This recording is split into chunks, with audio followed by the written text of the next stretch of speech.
What skill or ability do the Rockets' young player need to add to their games to become stars in the NBA? I'm going to get into that in this video. Tap in. Enjoy. Sound 42. Turn it up. It's the Chop Not Slap Show. It's OG Ron C and DJ Candlestick. Chop Stars OVO Gang.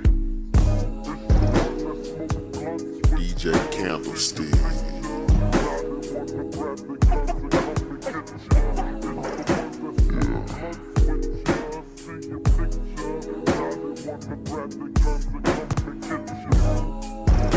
One time for the homie DJ Screw. Already. I'm feeling throwed in this bitch. Make sure you stop by the Rockets Chop Shop merch store and pick up some gear. Let people know that you're a part of the most informed community of basketball watchers in the city of Houston. Rep the city, rep the channel, rep the Rockets, and keep supporting us, and we're going to keep dropping that heat. This podcast is brought to you by Mint Mobile. Mint Mobile is partnering with the Rockets Chop Shop to bring you savings. So right now, for Chop Shop listeners, they are going to give you 50% off their unlimited plan. That's 50% off. So that plan is usually $30. That's unlimited talk and text, data, all of that. You get that for only $15 a month. All you have to do is go to the link. What are you doing paying hundreds of dollars to all these other companies? Switch over, make your life easier. Save some money, man. Save some money so you can take your family out. You can go to the game. Maybe if you save up enough, you might hit the court side. Put your feet on the court side at the Rockets game. But keep rocking the Chop Shop. Go to the link mintmobile.com/chop shop right now. 50% off for Chop Shop listeners, $15 a month for unlimited. Keep rocking with us and keep supporting the channel.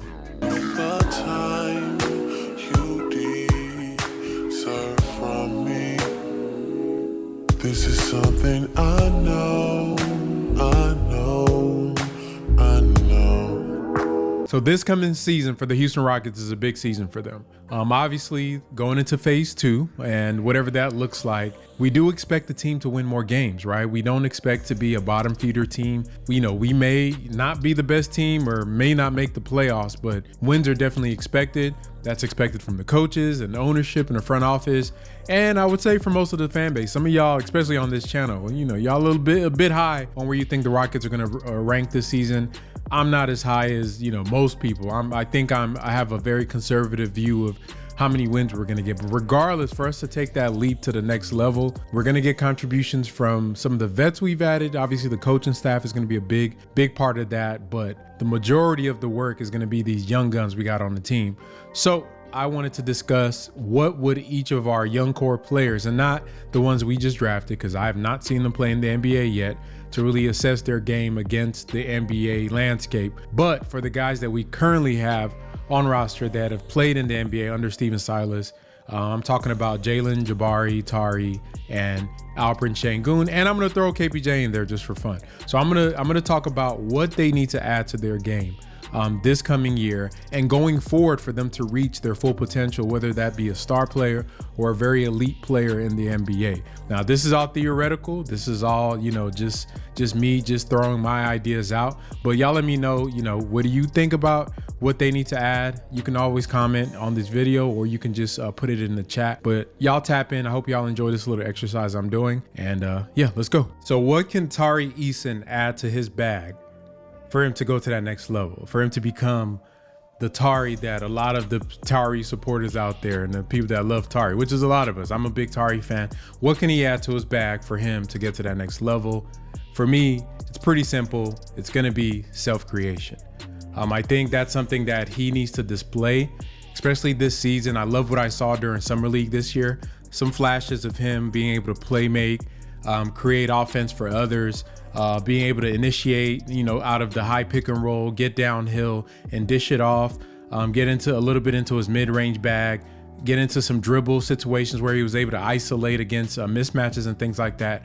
I need to see more of that. I think currently what he plays like, if you look at his play type stats, his number one play types are spot ups. So he gets a lot of those spot ups. He's getting spoon fed a lot of his shots.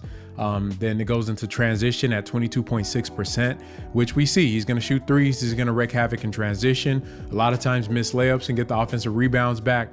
And, you know, the thing that everybody says is that Tari Eason is a guy you don't have to run plays for. And that is cool and that's good. But I'm kind of curious to see what he looks like when you do have to run plays for him, right? When you do run plays for him and allow him to function as an intentional part of the offense. So for Tari, can that unlock a different, you know, side of him as an NBA player? Because I feel like he's been typecast as this role player when there's a lot of potential there. I'd love to see, you know, and we see a lot of these types of players in the NBA, these wings that come in that are dynamic and, you know, they get flagged as 3 and D, and you really don't know what they do till they leave the current team that they're on to get a better opportunity somewhere else. And, you know, somebody that comes to mind is Mikal Bridges, right? Mikal Bridges on Phoenix, you know, he was playing good and he was a good player there, very, you know, instrumental part of their championship run that they had. And even leading up to that, the success that they had under Chris Paul and Monty Williams. But I mean, to me, the player that I'm seeing in Brooklyn, that could have helped a hell of a lot if he was getting those opportunities in Phoenix, if he was getting those touches in Phoenix, helping out Devin Booker with some of the offensive load. You know what I mean? And if you look at, you know, Mikal's play types for when he first got into the NBA, his rookie year in Phoenix, number one, just like Tari, spot ups. Number two, just like Tari, transition, right? 37% spot ups, 23% transition, a sprinkle of pick and roll here, a sprinkle of cutting here, a little bit of handoffs, but his main diet was spot ups and transition plays, just like Tari's. And over the years, he developed and cultivated that. And can Tari Eason do that? Can you cultivate your offensive package to the point where when you pair that up with what he does naturally as a defender, that's where you get that upside? And you can see with Mikal, when he went over to Brooklyn, you know, everything kind of switched around. His number one play type in Brooklyn was pick and roll ball handler, right? He was running a lot of pick and rolls, and it wasn't that he's this elite passer, but with his shooting ability, his ability to get to a spot to the mid range, drain those jumpers, you know, that was something that, you know, he was able to exploit and show a different aspect of him with a player that could be a number one or a number two on a contender. And so for me, I'm greedy. I want all my players to reach their full potential if possible. So I'm curious to see what offensive role can Tari Eason add besides just being a spark off the bench. That's what I think, that if he can show a package, intentional, structured offensive game paired with all his instinctual things he does, the defense, the transition, all the impact plays, the intangibles, all that stuff, you pair that together, you got a special player there. So my thing for Tari is, I want to see your offensive creation game elevate to the next level. To me, that'll get him to be one of these guys that's going to get a lot of money in the NBA. So for Kevin Porter Jr., what does he need to add to his game to take it to the next level? What does KPJ need to add to his game to take it to the next level? More shooting, right? More shooting, and especially off-ball shooting. That frequency for his off-ball shooting needs to go way up. And this is one of the many symptoms of mismanagement that we've uncovered over the past few years under the old coaching regime. And shout out to Tari Eason for his comments made about the Rockets, basically saying that the summer league practices were the most real practices he's had since LSU. Talk about a stray. One of many strays we've heard from these young guys over the summer. But, you know, for Kevin Porter Jr., off-ball shooting to me is really where he needs to unlock. He has, you know, he's a great player in isolation. He can, you know, he's a decent play creator and can create shots for his teammates. Obviously, the defense needs a lot of work. But for me, for him to take it to a new level and keep developing, I think I can see him being one of the best shooters in the league. He's already ranking amongst the best shooters, but the frequency isn't where I'd love it to be. And if you look at his off-ball shooting, the corner three is a largely ignored area for KPJ. This guy's shooting, check this out, 47.8% on corner threes. 47.8% on corner threes for Kevin Porter Jr. That is nuts, and it is criminal. He only had 46 attempts on these, only 46 attempts of these corner threes. he should be 100. Like, so you can imagine where the coaches can put him on the court, how you can align him, the type of pressure a player with that type of shooting ability puts on the defense. You pair that up and you drill down to see where he's actually hitting these shots from. From the left corner, this dude is shooting 61.9%. Only 21 attempts, 61.9% from the left corner for Kevin Porter Jr.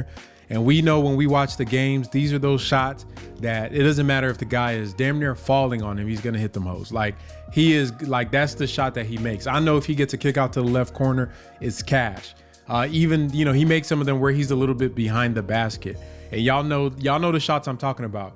But can he get more of those attempts? Can he become that level of player that he is just a sniper from the court? Because you pair that up, once again, it's not about what they already do well, is what they can supplement to their games to really elevate what they already do.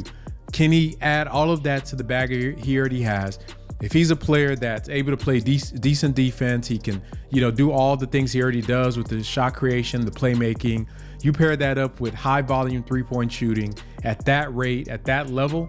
I mean, he's going to get a bag. Like, that's a player in the NBA that teams are going to want to pay for, right? You're going to be every championship contender's first choice in free agency. I think that this season coming in, he's going to be able to clean up some of the perception that he has around the league because I think Coach Udoka is going to have him right. And can they get him enough volume on those threes to really, really show his true shooting talent and just to show why his spot ups are so good? He is a 1.225 points per possession spot up shooter. That's in the 92nd percentile in the NBA, right? Shooting 41% on spot up threes. So literally one of the best shooters in the league. I just need that volume to go up. If he can add that to his bag, if that can be something that honestly the coaches need to add to his bag, and he needs to buy into playing that role of a floor spacer off ball, and then when he has a chance to create and isolate and do what he does on ball, he can do that. But to me, the bag is going to be in his shooting. So KPJ, can you add that shooting frequency? Take as many spot ups and corner threes as you can and make that money, bro. But that's what he needs to add. So for Jabari, to me, I've been saying this since he came in the league. I'm going to keep saying it till it happens. Jabari is going to be a player that gets his money in the post.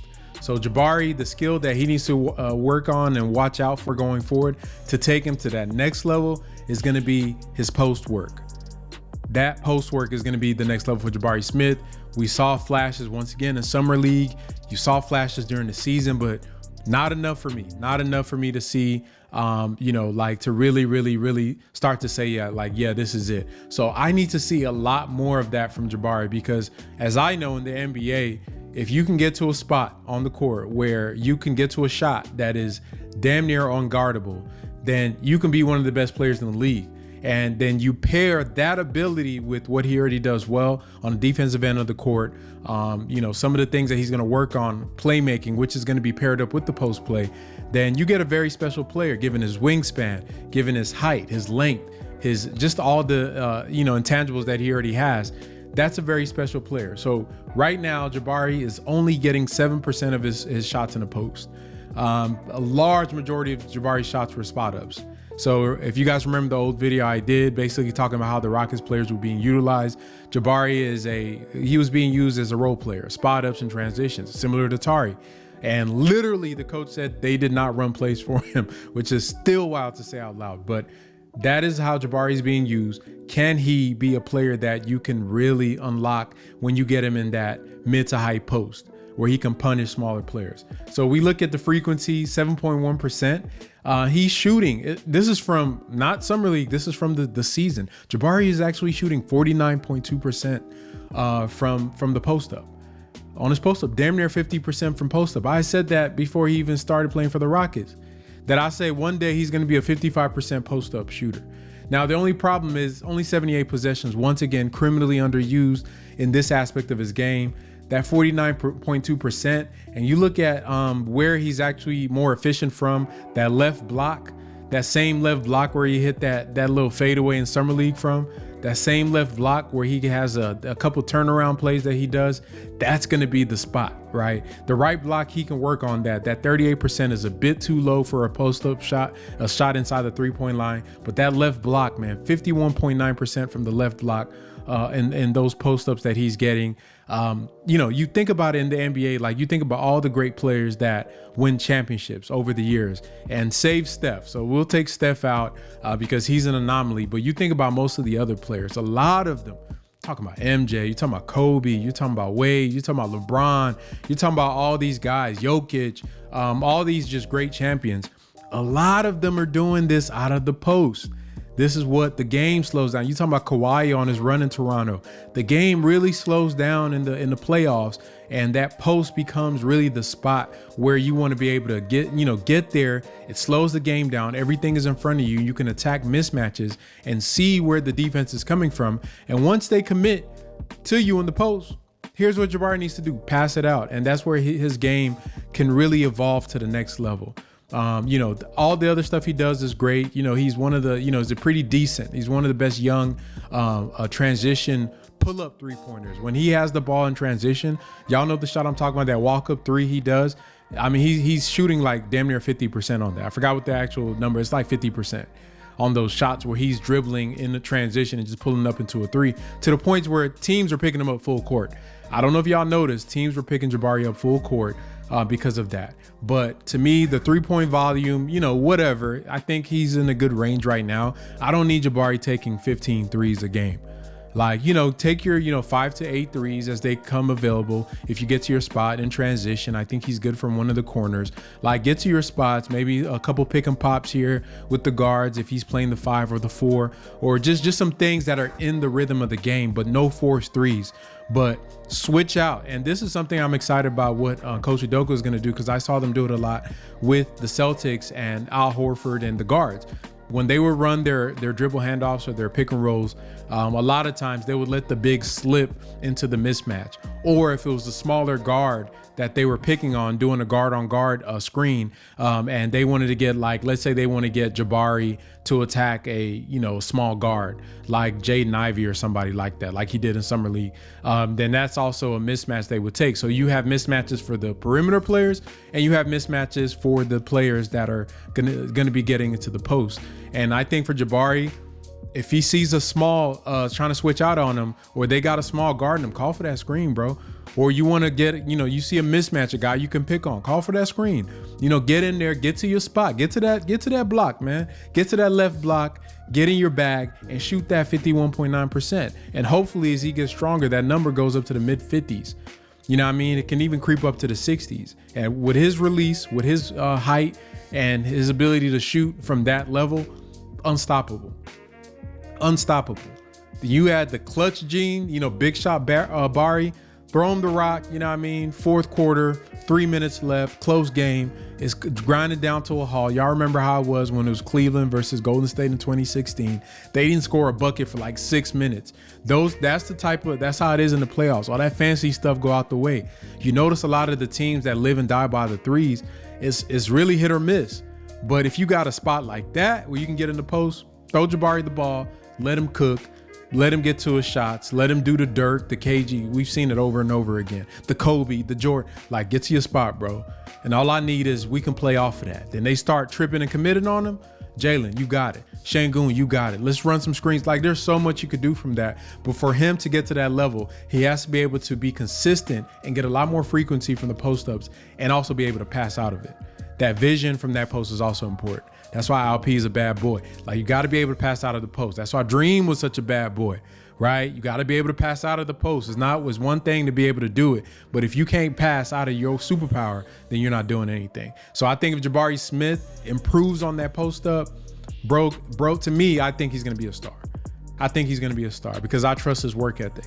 I think he's going to be a star. Now, what kind of star? I don't know. He's going to be like I don't think he's a LeBron star, but he can be a star. He can be a Jimmy Butler. He can be one of these guys that are common household names in the NBA. As when he comes to town, he's a bad dude, and you got to watch out for him. So for Jabari, it's definitely going to be that post work. So for Alperen Şengün, what does he need to add to his game today and going forward to take him to that next level where people will get to really take him seriously as a star in this league? is going to be that pick and roll ball handler defense. And this is an area that Alperen struggles mightily on.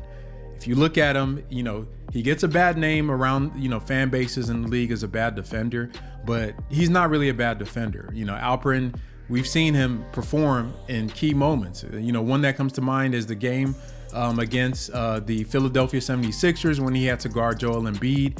He had like 5 fouls going into the fourth quarter with like 4 or 5 minutes left, and he was doing his job, staying in front of Embiid. That big, strong frame, he was using that to be a deterrent and playing smart defense. And Alp is one of the better big man isolation defenders in the NBA as we speak. He's also really good at guarding the mid-range. Where he gets into trouble is that pick and roll drop coverage that we play.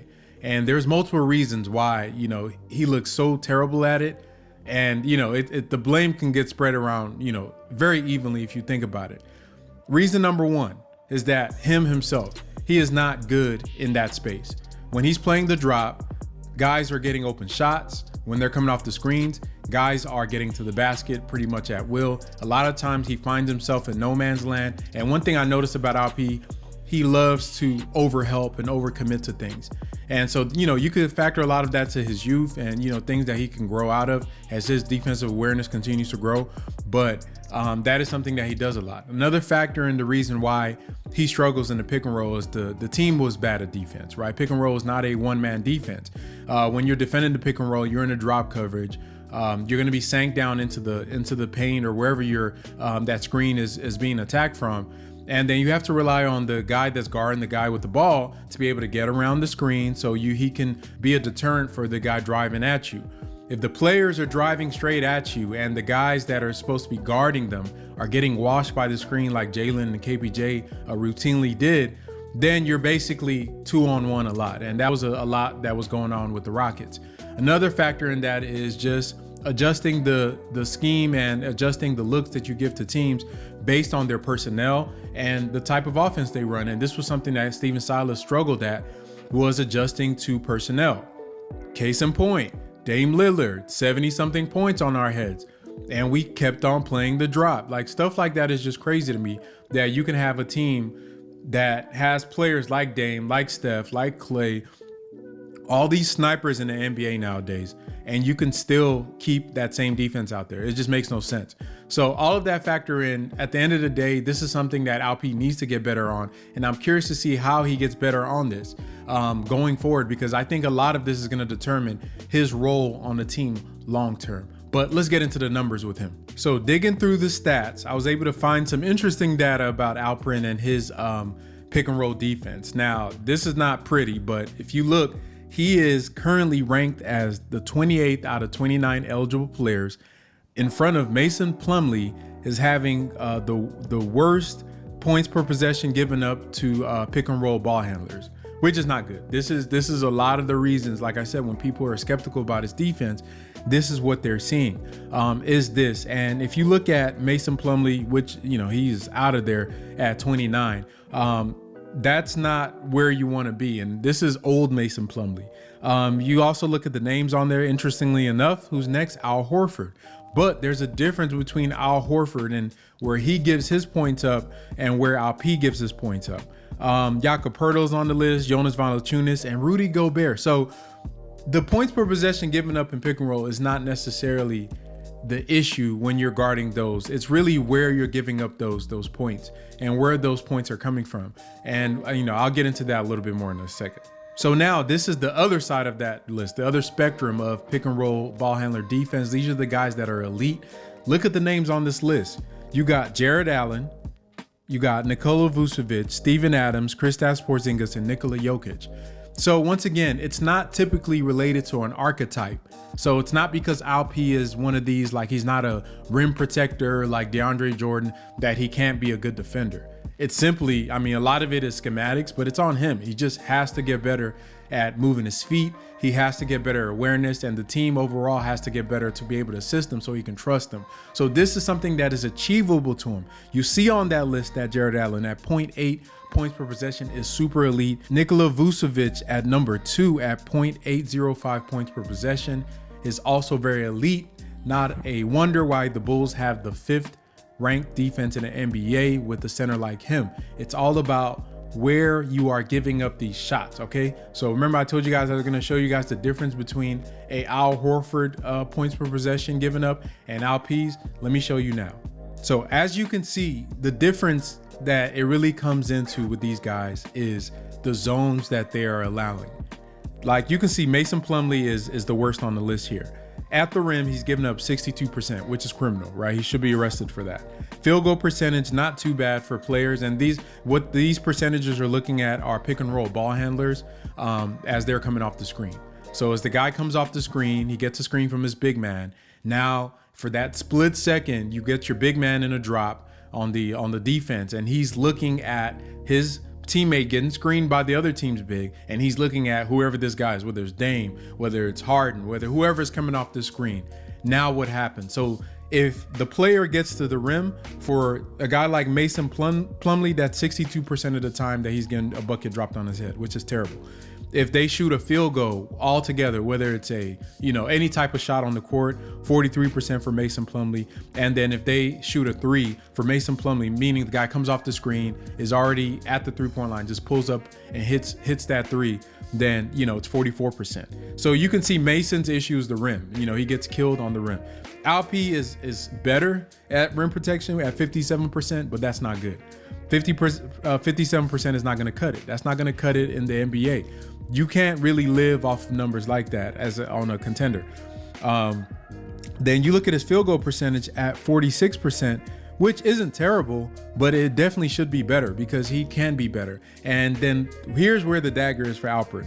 He's given up 48% on threes. 48% on threes on guys coming off the screens and high pick and rolls. That you can't do that. And what that tells me is that the rim protection stuff, that's one thing. That's on him, right? That's foot speed. That's you being able to get into your back pedal. That's you being able to turn your hips. And I've seen him do that, but he could do better on that, right? We can get that number down to below 50%, then you're cooking with grease, like the old folks say. The 46% field goal, that'll naturally go down once that rim protection goes down. But that 48% from three, that's nasty stuff, brother. That's nasty stuff. And if he doesn't get that corrected, that's going to be something that could impact his long-term time in the NBA. But to me, this is the easiest thing to fix because guess what? Stephen Silas never adjusted. How many times did we see Alp do a hard show, which is where he meets the defender at the level of the screen and retreat, right? So you have to be able to adjust. And I think that the fact that we never really saw the Rockets make a concerted effort to adjust really does give him some leeway in saying that, I know I look bad, but I ain't that damn bad. They just stayed in the drop, and teams just abused that. And I'll show you. Let me show you guys. So here's the guys that are elite at playing the drop coverage and guarding pick and roll ball handlers. Once again, Jared Allen, look at his percentage, 40 at the rim. That's that God-given ability that Jared Allen is a rim protector. So that's the little extra oomph you get from those type of guys. Field goal percentage, elite, 39%. Look at the three-pointers, 34%. 34% on the three-point line. Nikola Vucevic, 48% at the rim. Obviously, he's built like Alp, so they're going to give up those rim attempts. He's not a super athlete, so that's fine. You can still have a top 5 defense giving up right around 50 or below % at the rim. Here's where he makes up for it though. Field goal percentage and the 3-point percentage, 41 and 32%. Let's skip down to Nikola Jokic, who is supposed to be the evolved version of Alp. Nikola Jokic is literally, overall, he's like the worst rim protector in NBA. Like he's given up in total like 60-some%. But on pick and rolls, which is the most frequent plays these big men see, on these pick and rolls, Nikola Jokic is 48% at the rim, which is serviceable for a drop big. And then the field goal percentage is the same as Alp's, 46%. But here's the main difference with Jokic is the 46% on the 3-pointers.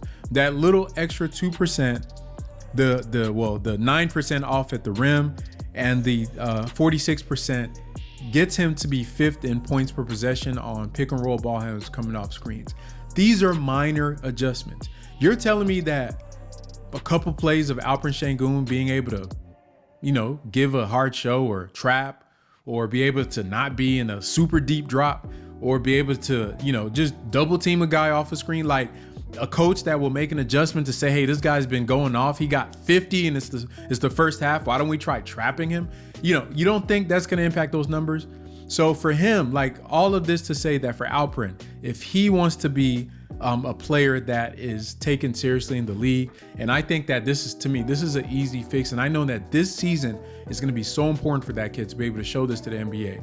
When he is able to show that, and the Rockets make improvements on defense with all the tools and talents he already currently has as a offensive savant, high IQ player, offensive hub, it's curtains. It's curtains. He's going to be an all-star level center.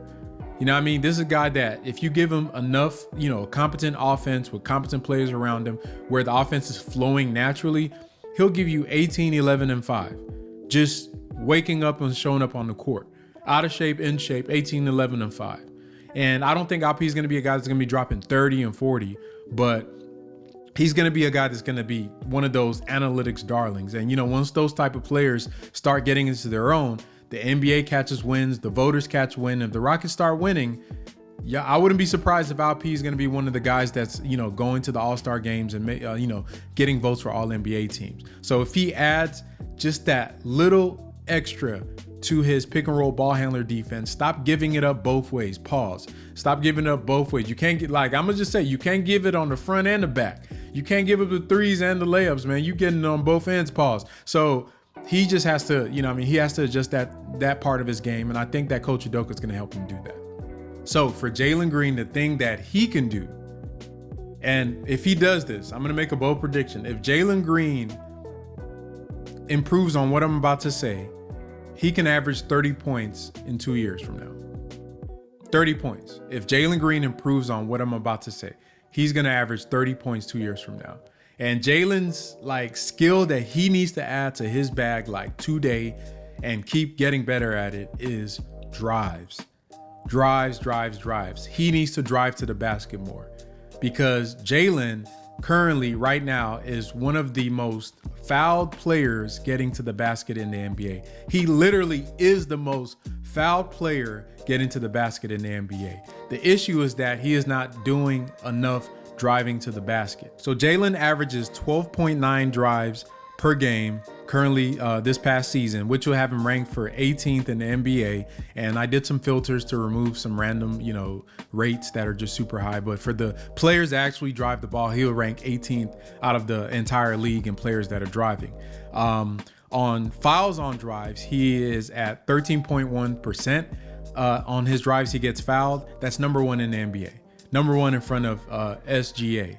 Now, the difference between him and SGA is that SGA is number 2 in percentage of drives, but he drives to the basket 24 times a game.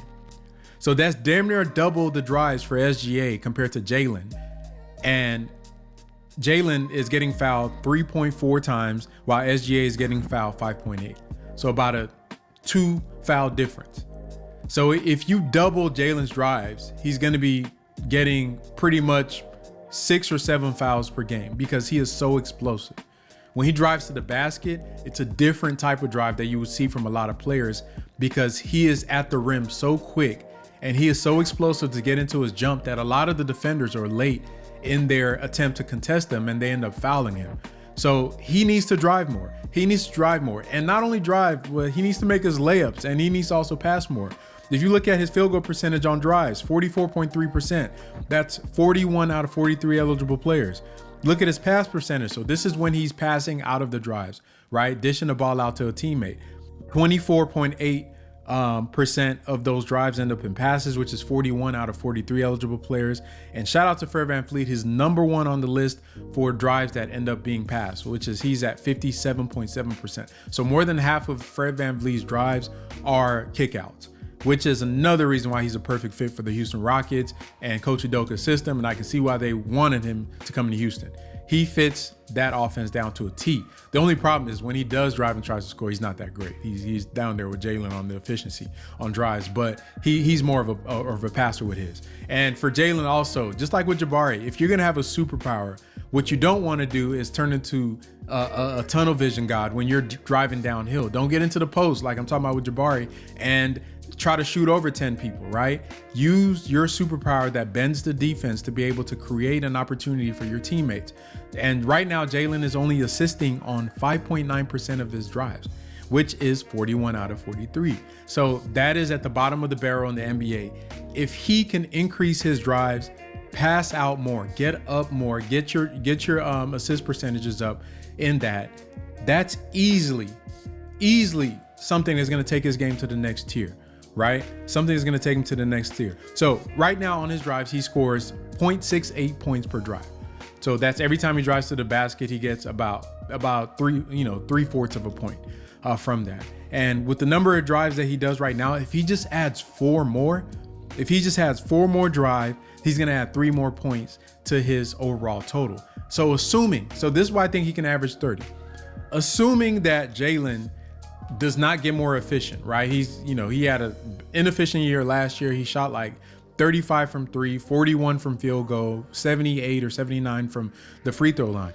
Assuming he doesn't improve in any of that, if he just drove 4 more times, he'd be averaging 25 points per game.